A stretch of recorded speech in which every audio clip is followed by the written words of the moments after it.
Boa noite, senhoras e senhores. Eu sou o Kakaroto Toyabun e estou aqui para apresentar para vocês mais um videozinho aí do canal Kakaroto Toyabun. Fala, negues! Comecei o vídeo aí hoje falando de um modo meio diferente, porque é assim que eu falo no trabalho. E o vídeo de hoje tem a ver com isso. Quero falar para vocês um pouco sobre trabalho aqui no Japão. Não sei se o áudio vai ficar bom, o barulho está intenso. Está passando um taifun nesse momento aqui em Tóquio. Tá chovendo pra caramba. E hoje eu quero convidar vocês para um rolê de salaryman. Salaryman, um trabalhador de escritório como eu. Aqui no Japão, um trabalhador comum de escritório. Homem salário. Não é o cara que trabalha e come o pão que o diabo amassou para receber um salário no final do mês, né? Como muitos de vocês, provavelmente. Para quem me acompanha aí, quem viu a última live, sabe que eu trabalho aqui em Ueno. Tô por aqui hoje, nas ruas de Ueno. Quero ver se eu encontro um lugar a pampa, um lugar da hora aí para eu sentar, comer alguma coisa enquanto eu explico algumas coisas para vocês a respeito aqui do Japão. Mais um ensinamento aí do Kakaru Toyabun para vocês, Nengues. Esse vídeo, eu acho que o conteúdo dele pode servir de informação aí, tanto para quem pretende vir para o Japão, quanto para quem é descendente, a comunidade brasileira no Japão. Vou explicar para vocês como é que eu saí da vida de operário.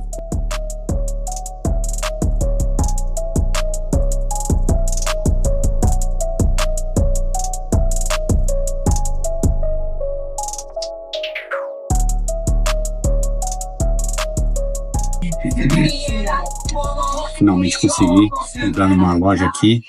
Foi difícil, porque várias lojas não queriam aceitar que eu entrasse gravando, mas eu consegui fazer um happy hour aqui com vocês.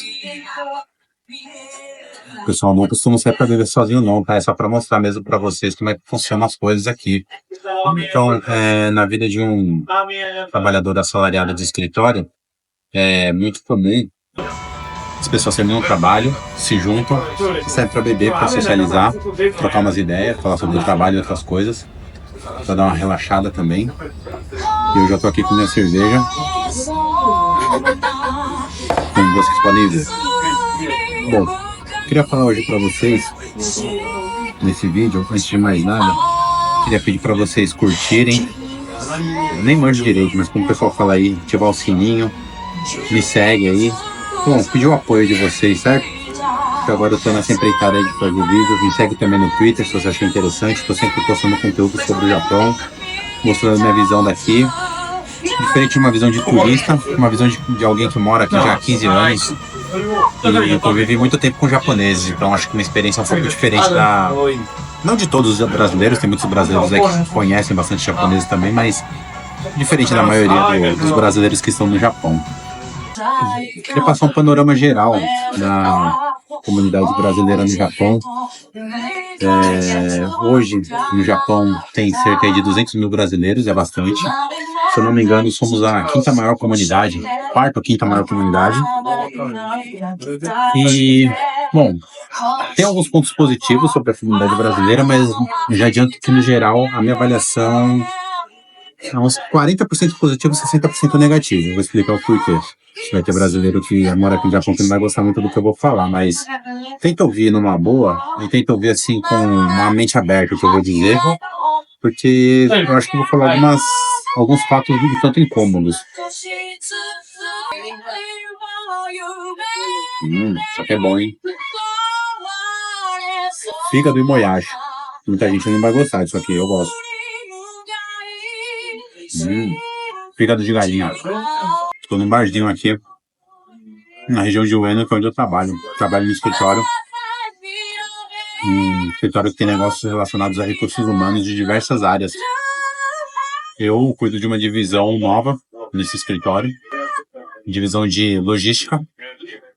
Eu tô começando, é como se eu estivesse começando um negócio meio que do zero, assim, apesar de ter todo o apoio, estrutura lá da empresa. Tem alguns caras veteranos lá trabalhando comigo que me dão um suporte, mas basicamente estou encabeçando um projeto de começar um negócio do zero. Bom, não quero entrar muito nesses detalhes nesse vídeo. No outro vídeo eu posso explicar isso melhor para vocês.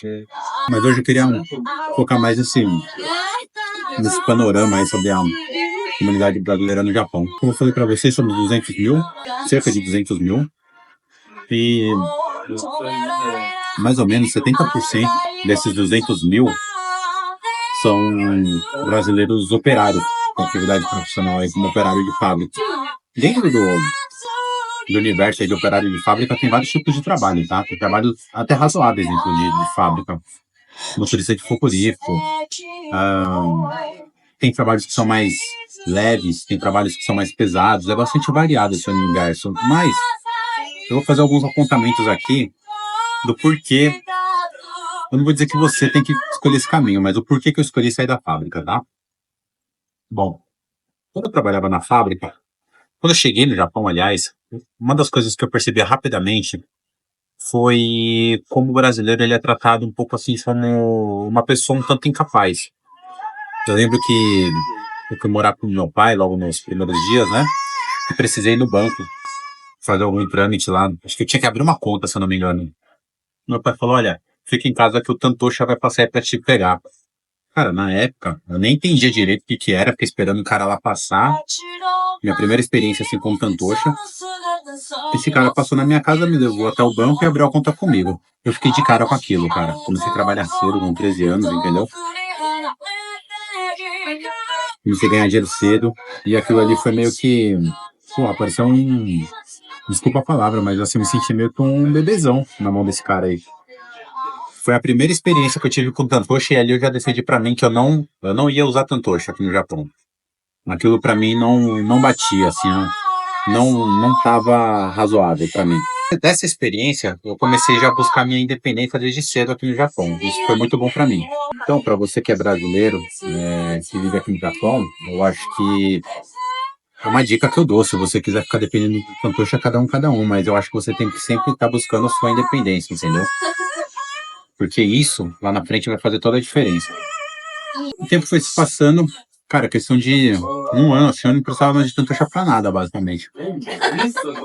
Mesmo passando perreio, mesmo passando veneno, eu mesmo ia lá e resolvia minhas coisas. Tomava na cabeça, resolvia errado, mas daí me deu musculatura no Nihongo, no idioma japonês, para que eu pudesse desenvolver cada vez mais e mais. Voltando à assim, comunidade brasileira no Japão, hoje são 200 mil brasileiros, 70% trabalham em fábrica. Os outros 30%, a grande maioria está trabalhando em serviços diversos. Cuidados de enfermagem, motoristas de caminhão. Agora está abrindo um pouquinho mais para motoristas de ônibus também. Não sei se já tem um brasileiro aí, mas já está rolando a procura das empresas por motoristas estrangeiros. Tem pessoal trabalhando na construção civil que eu digo em geral, demolidores, pintores, instaladores elétricos, etc. Então esse é o panorama aí geral da comunidade brasileira. Eu até tomei um susto porque eu fiz uma pesquisa antes de fazer esse vídeo e fui verificar a quantidade de brasileiros trabalhando em escritório. E não tem problema. Chegou aí ao meu rango, espetinhos. É uma quantidade mínima, cara, que tá trabalhando em escritório. E, bom, eu posso falar para vocês, trabalhar em escritório tem seus prós e contras, mas, basicamente, é difícil dizer que é ruim trabalhar em escritório, perto dos trabalhos de fábrica ou perto dos trabalhos, assim, de construção civil, que eu já trabalhei um pouco também. Pô, trabalho limpo, todo dia. No geral, um trabalho mais saudável. Quando eu digo no geral, eu passo estresse também, cara. As olheiras. Tô bugando, cara. Não é fácil trabalhar no escritório no Japão. É muito diferente da nossa cultura. Mas, certamente, é muito melhor do que esses trabalhos braçais que tem aqui no Japão. Porque o Japão já tem uma cultura de você trabalhar duro, cara. Trabalhar duro mesmo. Você tem que se esforçar muito. A cobrança é alta. Por vezes, o japonês assim, não entende muito essa diferença cultural. E que no nosso país a gente não é acostumado a se matar assim, pelo trabalho, né? E às vezes eles não aceitam muito bem isso. E você fica numa situação ali de que às vezes você tá cansado, tá esgotado, e você tem que dar mais de si. Então, isso é um pouco da realidade de quem trabalha no braçal hoje no Japão. Como eu disse, tá? Tem trabalhos razoáveis, eles vão no braçal. Eu tô falando de forma geral aqui, né? O panorama é esse. Atualmente, a grande maioria dos brasileiros trabalham nas fábricas. A dificuldade deles saírem das fábricas, na minha concepção, um pouco a falta de interesse de aprender o idioma. Os brasileiros se juntam em grupos e ficam falando português entre eles. Nós, às vezes, não tem muito interesse em vencer aquela barreira de ter um contato com alguém japonês, que é difícil também, eu reconheço. O japonês é um povo fechado, né? Acho que todo mundo sabe disso. E então esse é um dos problemas, um dos pontos fracos aí dos brasileiros em geral aqui no Japão. Segundo ponto, é que realmente o idioma é difícil, tá? Então, para você que fala português, falar japonês é um negócio meio complicado mesmo, cara. Então, não tem milagre, você vai ter que estudar. Você vai ter que estudar, forçar a falar e sair do conforto. Foi assim que eu consegui aprender japonês. Eu ia em algum lugar, eu escrevia, cara, o que eu tinha que falar na época, o celular não era tão assim, tinha 19 anos. Então eu escrevia tudo num caderninho ali, as frases que provavelmente eu ia precisar, como eu ia pedir informação, ia com a cara e a coragem. E assim eu fui desenvolvendo o Nihongo, entendeu? Eu aconselho quem queira aprender, fazer isso, falar, tem que falar e ouvir. Quando você é criança, você aprende falando e ouvindo, imitando. Então esse é o caminho. Não é porque estudando katakana, hiragana, escrevendo iromandi no caderno, em letras romanas. Não. Você tem que falar, cara. Falar, conversar, ouvir bastante, arriscar, vai passar vergonha, vão dar risada da sua cara, que se vai pra cima, entendeu? Então esse é o caminho para aprender a falar Nihongo e é o primeiro passo para você sair da condição de operário de fábrica. O segundo passo é arriscar, cara. Eu não saí da condição de operário de fábrica e fui direto pro escritório. Não. Eu saí da fábrica, eu fui trabalhar em instalações elétricas, fui segurança, trabalhei na noite e fiz diversas outras coisas que eu vejo que muitos brasileiros não estão dispostos a arriscar, assim. Os caras ficam sempre na mesmice. Sem sair daquele universo de fábrica porque é seguro. Aquele lance de trabalhar dentro de uma empreiteira que terceiriza sua mão de obra, tem assistência do Tantocha. Isso daí, cara, é cômodo por um lado, mas por outro lado tá matando seu potencial humano, entendeu? Seu potencial de prosperar no Japão. Além desses pontos aí que eu já falei, tem mais um fator, que é muito negativo você ficar nessa vida de operário de fábrica. Eu já fui Tantocha. Quem vive no Japão sabe o que é Tantocha. Lá atrás, como eu falei pra vocês, eu recusei a ajuda do figurante do Tantocha, anos depois eu era um Tantocha e ficava ajudando as pessoas. E eu sempre incentivei os funcionários da empresa que eu trabalhava a serem independentes. Alguns até interpretavam mal, parecia que eu não estava querendo ajudar o cara. E não é isso, cara. Para você, se você tem o mínimo de consideração pela pessoa, você vai querer ver ela crescer, entendeu? Então, tem pessoas que não têm condições, cara. O cara não vai conseguir fazer nada mesmo, e esses daí eu prestava assistência. Mas aqueles caras que eu via que já tinham uma curiosidade, vem me perguntava como é que era, eu dava o caminho e deixava o cara ir. Porque dessa forma, como eu falei, você vai sair da sua zona de conforto e vai crescer. Então, meu irmão, para de usar o Tantocha. Tantocha vai deixar você cômodo, tranquilinho e no mesmo lugar para sempre, entendeu? Para de usar o Tantocha. E dentro do Haken, da empreiteira, dessas empresas que terceirizam mão de obras de estrangeiros, você não vai crescer, cara.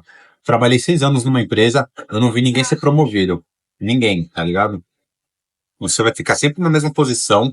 Eu vi pessoas trabalharem 4 ou 5 anos, pedir um aumento e os caras darem 10, 20 ienes de aumento. Eu tinha até vergonha de chegar pra pessoa e falar. Às vezes eu trocava uma ideia, falava, olha, cara, eu tô com você, eu entendo, mas assim, foi o que eu consegui.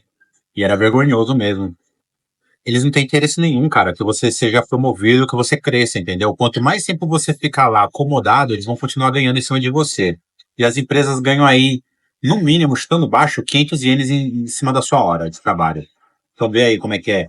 Quanto eles não lucram. Dá mais ou menos aí, chutando baixo, uns 80 mil ienes se você fizer somente as horas normais. Paid. Horário de expediente normal, 8 horas por dia. Se você fizer Zangyou, os caras tá ganhando mais ainda. Então, cara, é um negócio, entendeu? Eles prestam serviço para você, você trabalha, eles compram a sua mão de obra e vendem para as empresas. Se eu fosse você, cara, eu ficava esperto com isso, entendeu? No início, você vai precisar disso daí, provavelmente. Você que é descendente, chegou aqui sem saber falar japonês. Mas, cara, você precisa tentar se qualificar e sair dessa condição. Esse é mais um dos motivos que a comunidade brasileira fica dependente aí de trabalhar somente em fábricas, ficar presa a essa realidade de trabalho de fábrica. A imigração dos brasileiros aqui para o Japão começou nos anos 90. E nessa época, o pessoal vinha bancário. Meu pai era bancário, ele veio trabalhar como operário no Japão. mas vinha assim, pessoas das mais variadas profissões, mas não, dificilmente a pessoa estava preparada para o mercado de trabalho japonês.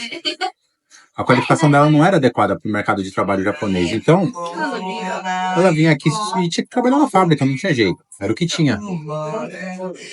E basicamente é assim até hoje, cara. A grande maioria das pessoas passa por esse processo. É isso aí que eu queria explicar para vocês. Se você fizer uma melhora de vida aqui no Japão, cara, operário de fábrica é um trabalho assim que é um trabalho digno. Muita gente constrói patrimônio, faz a vida no Brasil trabalhando em fábrica. Você tem pontos positivos, como não ter certos estresses. Eu passo muito estresse no meu trabalho. Na fábrica você não vai ter estresse se você fizer tudo certinho, horário para entrar, horário para sair, mais ou menos horário para sair, você sabe mais ou menos o quanto você vai trabalhar. Mas, cara, ficar nessa zona de conforto vai matar o seu potencial humano.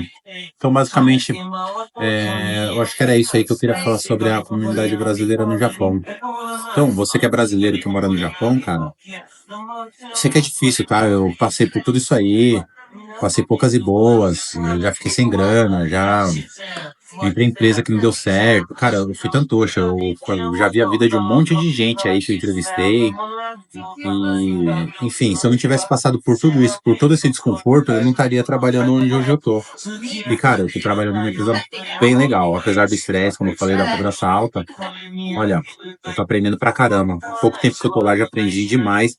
Sempre buscando um degrau a mais na sua vida. Trabalhei numa empreiteira, ajudando brasileiros. Antes disso, trabalhei numa empresa de vendas de serviços para estrangeiros no geral.